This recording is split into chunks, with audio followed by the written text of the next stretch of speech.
chapter 49, verse 22, but we started a lot of Rashi's on it. And we're up to the words Ben Porat Yosef, Ben Porat Ali Ayin. What is the words Ben Porat Yosef? Yosef is called a Ben Porat. Rashi says Ben Chain. He's a son of grace. He's a son of grace, Rashi says. What does grace mean? Jeff, what does grace mean?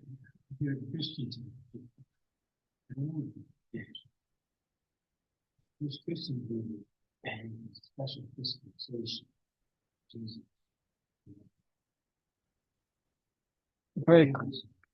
But clearly that's not the Jewish meaning of the word. So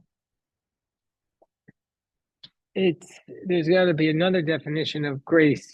Rashi says that like "V'nimtzachem b'sechato b'nei Elohim v'Adam." That chino natui ala ayin na'ora oto. Yeah. So what Rashi, one explanation is that those who look upon him, see him with favor. Okay. Right, Rabbi Yosef? Is that what you're trying to Yeah. say? What were you saying, Elon? Yeah, I said with favor or. But the Christian understanding is really coming from the Jewish approach, because chen can be understood as a derivative or a relative of the word chinam, for nothing, meaning that the person is beloved for nothing. That's like what the Christian theology of grace is. You're not deserving. I think it's what it means. I'm unfamiliar with Christian theology, but one time one person explained it to me. I don't know if they're a scholar or not. And they said it means that you get loved even though you're not deserving. The grace of God. Yeah, so that's what Ben Parat means. And one of the philosophers called it cheap grace. Cheap grace? Yeah, meaning that you don't. One of the Christian philosophers. Oh, I forget what his name is. Famous guy. Yeah, well, But like you say, I don't think it's so basically cheap. there's I think no, in their way, that understanding that all you need to do is believe in the blood of Jesus, and that's it. Then you don't have to do anything else. All you have to do is ask for forgiveness, and that's how he put it in that term. But obviously, there's people who do the works, and people who don't, like everywhere, I think. well, let's see what Rashi says. Let's see. Shkoyach. So Ben Porat, Hu Ashon Arami. So Rashi says that this word Ben Porat is Aramaic. Apiryan. Extend our grace to Rabbi Shimon at the end of Bamitzia. So there was a ruling. If you remember that Gemara, the very end of Bamitzia, the last page, he gave him the Rabbi Shimon gave the Persian king a good ruling. And he says, Apiryan Namteo Rabbi Shimon. He praised it. Ben Porat Alei Ayin. So he's son of grace to the eye. What does that mean? Chino Natoi Ala Ayin Haroel. So the eye that sees him, his grace is spread out over the eye that sees him.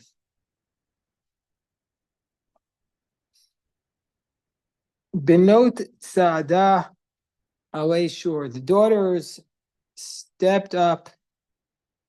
Saada means to look. Alei Shur, they went up. So let's say Rashi says, Benot Mitzrayim, the girls of Egypt, Hayutzoadot al-Chama, would step along the wall, Mistakel biofyo, to gaze at his beauty.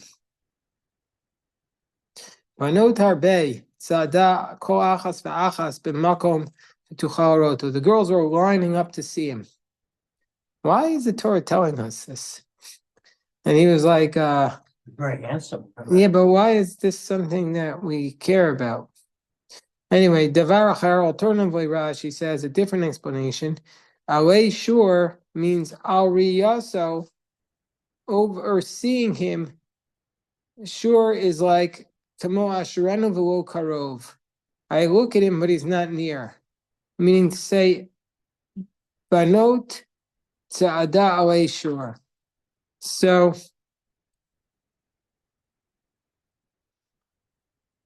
Midrashim, Rashi says there are many midrashim, but this goes to the text, the verse itself. Meaning to say the girls are gazing away shore, overseeing him.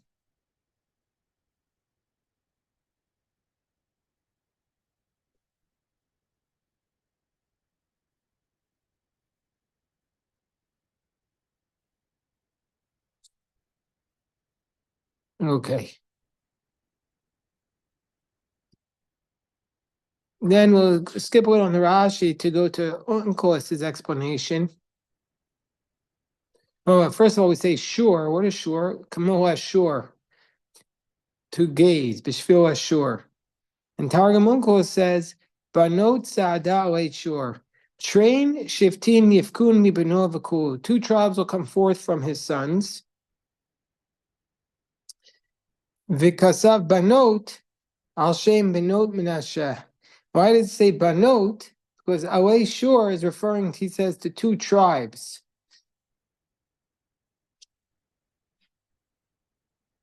And why did it say daughters? Because the daughters of Menashe, Benot Slavcha, Shenatchu Chelik B'shnei Evrei Yarden. The daughters of Menashe took a portion on both sides of the Jordan. Okay, and then Rashi, then he cites, what does Uncle say about Ben Porat Yosef? Beri di Yiskei Yosef, a populous son is Joseph, meaning saying he'll have a lot of children. Porat Lashon Piriya V'Riviyah, fruitful and multiplying. Yesh Midrashei Agadabo, there are many Midrashim.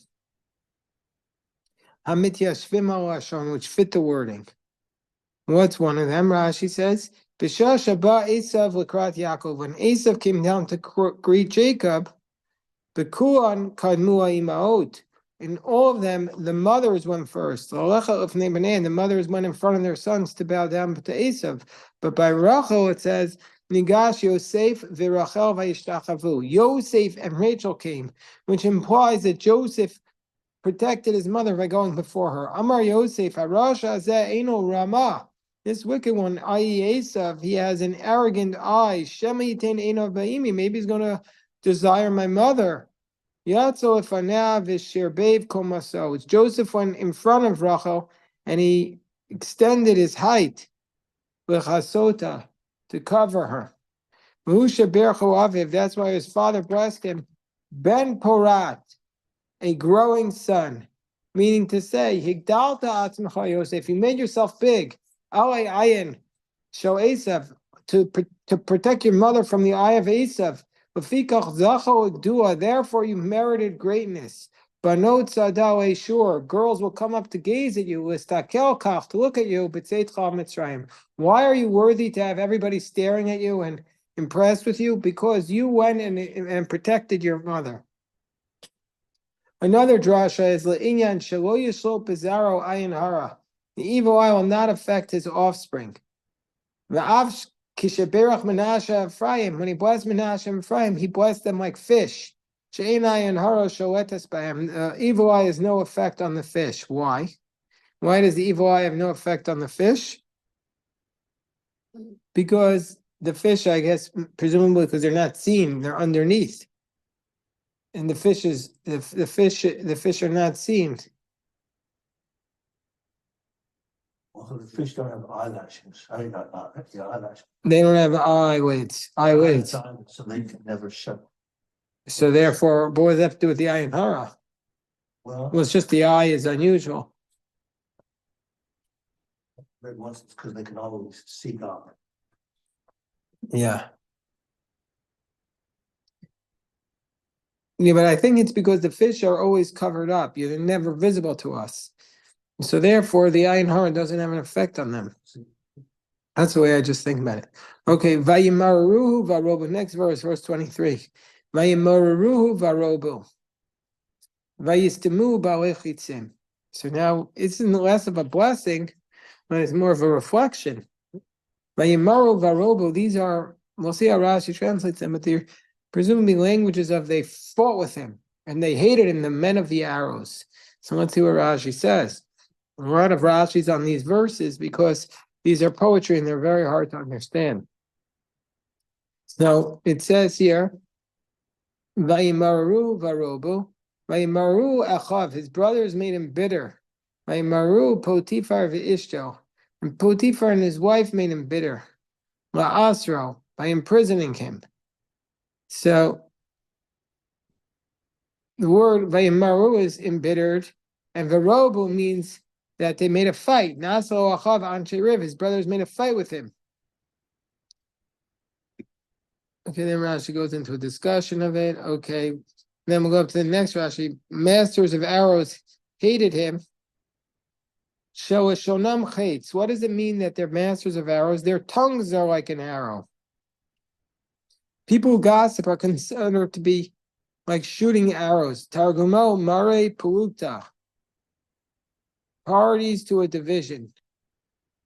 Oh, is the door locked? Oh, I'll come open. I'll get you. No. I don't know why it's locked. Oh, I may have lost this. Place. When I came in. Hold on one second.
Okay, sorry for the delay. We just had to let some more people in. Okay, so tongues are like an arrow, or okay. And this pasuk is referring to those people with whom it's appropriate to divide a heritage with Joseph and his brothers. Verse 24.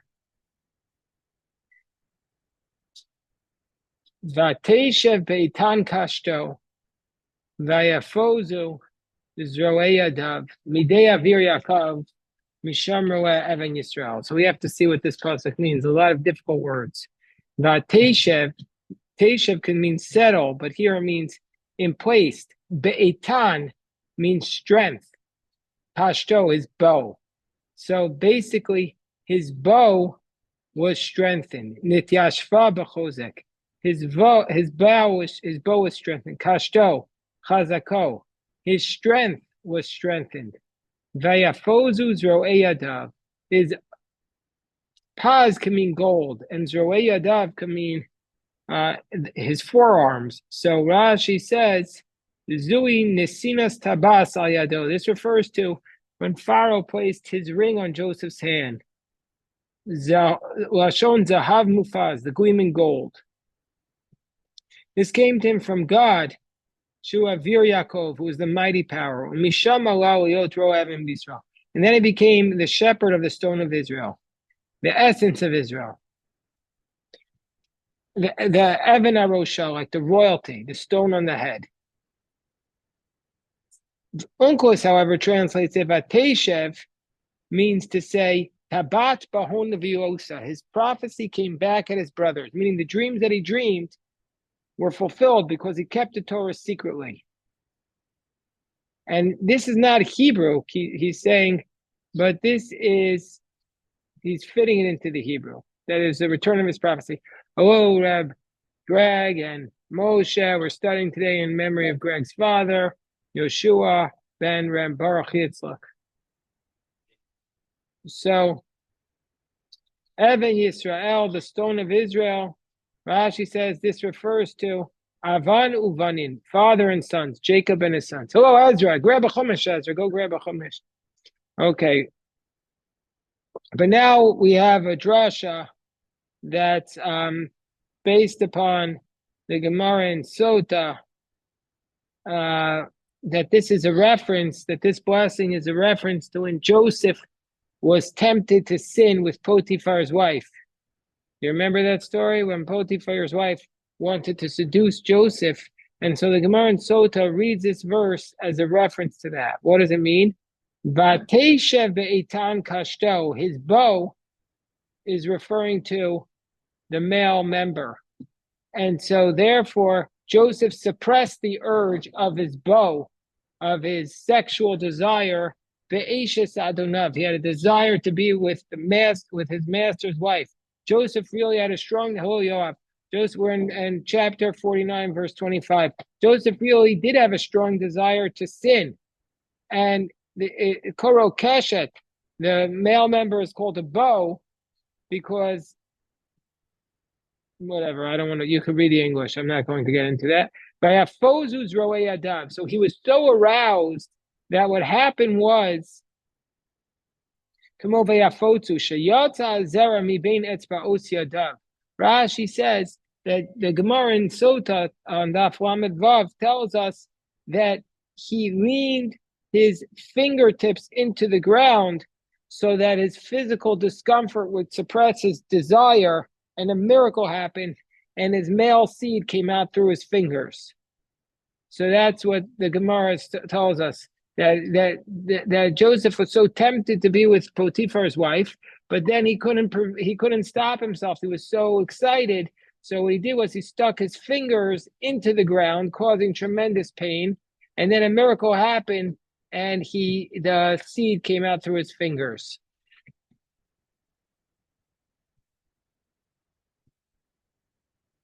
That's the Gemara. And what else did he see? What else prevented him from sinning? That's the next Rashi. Midei Avir Yaakov, from the hands of the mighty Jacob, he was about to sin, and what did he see? What? We saw the image of his father, as it states in Sota. He saw the image of his father, and therefore he was prevented from sinning. Joseph, he was about to sin with Potiphar's wife, and he saw the image of his father.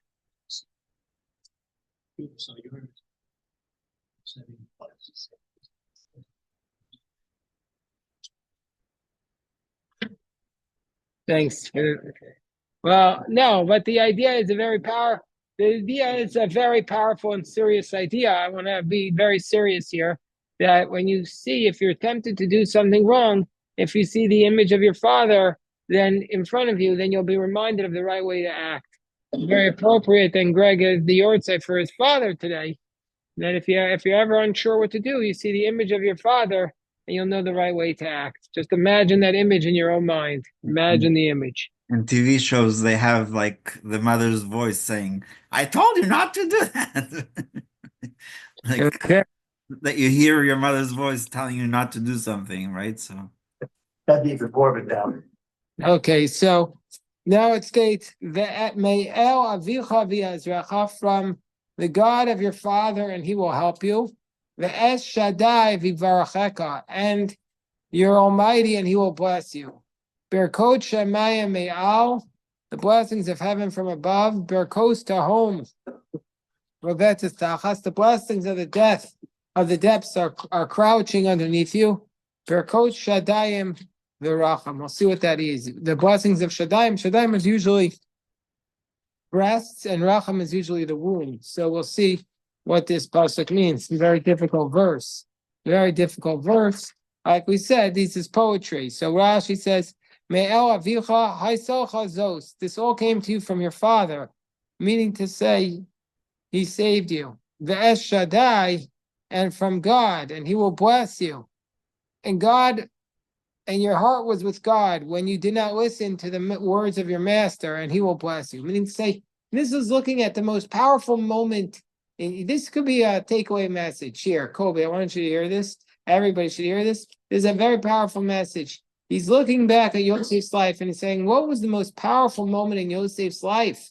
Now, Yosef achieved such success. He was the number 2, the head of the whole house family. He was the number 2 in the entire land of Egypt. Well, what's the moment he looks back on? When Yosef came to a moment in his life where there was a tremendous temptation to sin, and he overcame that temptation. There are a few moments in life which can be the key points in your life, whether or not you go in one direction or the other direction. And Yosef is at that moment, he could have ended up in a sin, and then it would have changed his whole life for worse, and he would never have been able to achieve the spiritual heights he achieved. Because he overcame that one moment, and then he was able to be a spiritual success story.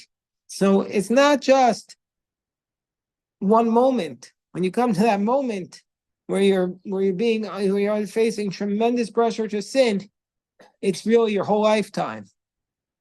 That's what you have to imagine. And you just have to take it one moment at a time. They said that there was a famous story about Rav Chaim Kanievsky, that one time he was in, I think it was Siberia, and he had to, like, he was in like this prison, and the guard made him do watch on Shabbos, and it was freezing cold, and the guard threw a coat on a tree. He threw his coat on a tree, and he was freezing. It was sub-zero. So Rav Chaim Kanievsky knew that if he had to, he could take the coat off on Shabbos, but he didn't want to take anything off of a tree on Shabbos because it was a prohibition. So he kept saying, I'm just going to wait one more minute. And he kept saying one more minute until the Shabbos ended. So basically that's how we overcome the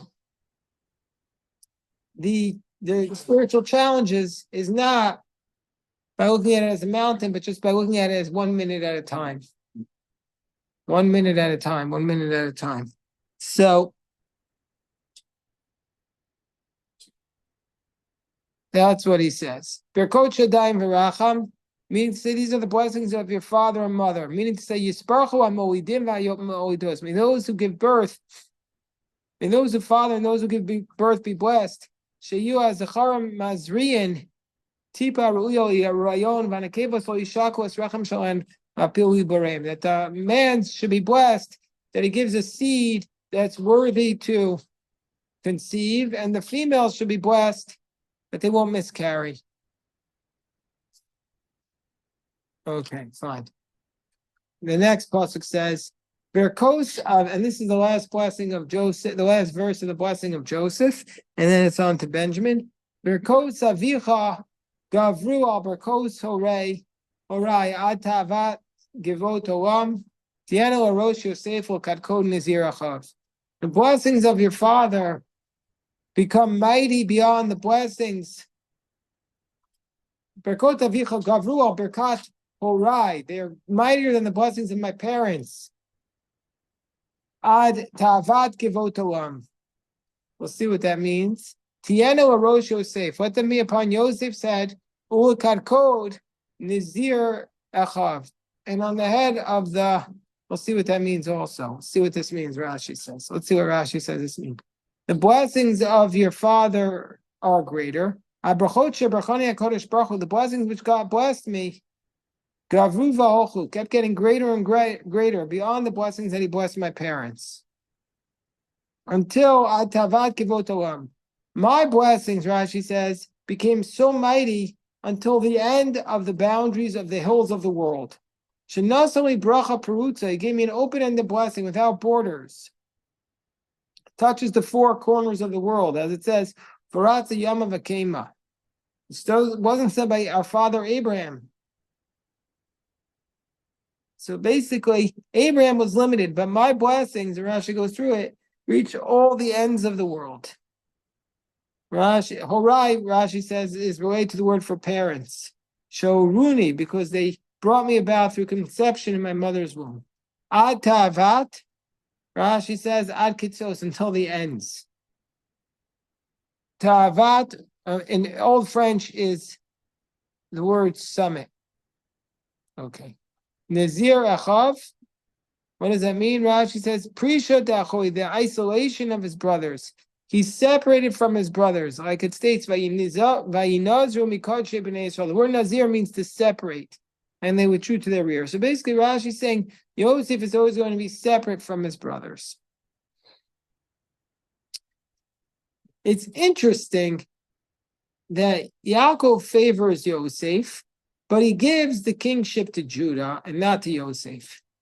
Why doesn't he give the kingship to Yehuda? I mean, to Yosef. Why does he give it to Yehuda? Maybe because Yehuda was Musk and he showed his humility. He was with power. Yeah, so Yehuda definitely was worthy. I'm not challenging that, but what I'm saying is Yosef was the one who he clearly loved, favored, and he says he's great, but here his blessing is he's not going to be the head of his brothers, but he's going to be separate from his brothers, as opposed to Yehuda, who's going to be a lion amongst the brothers. Why isn't Yosef the one who's going to be the head amongst the brothers? Well, wasn't Yehuda known to be like the strongest? Just like the strongest should be the leader. Yeah, but that's because he said he's the leader, so he's the strongest. And that's the midrash that keeps saying he's the strongest is because he was made the leader. He was strong mentally. But I assume he Yeah. was strong before they made him the leader too, right? Like I mean, I they don't made him know. leader and instantly like you're. I don't know. It's like, but we're saying for future generations, I would have expected. Well, Judah took accountability publicly in a way that. Yehuda was great. But I'm saying that Yosef grew personally from his experiences and sort of taking himself down, but he never says to his brother, I was wrong to be a hothead and to act like I was better than you. And You're for sure correct. But I'm not saying who's more. My question is not who's no, more I'm saying worthy. if you openly take accountability, then that No. So what I'm saying is, in terms of being more favorable to be the one who's chosen as the king. I'm not challenging that idea that Yehuda would be a more appropriate king, but I'm saying that Yaakov never hesitated in his view of Yosef as the leader, as the firstborn. So why isn't Yaakov blessing him to be the leader of the brothers, instead blesses Yehuda? That's the question I'm having. Not that, Yehuda is more appropriate for sure from his actions, like Elon and also Greg were saying. But Yaakov didn't. argue that he learned his lesson about putting Yosef. Maybe. All right, let us daven mincha now. Yes, shkoach. Yeah, it's an interesting point, Elon. Shkoach, did you have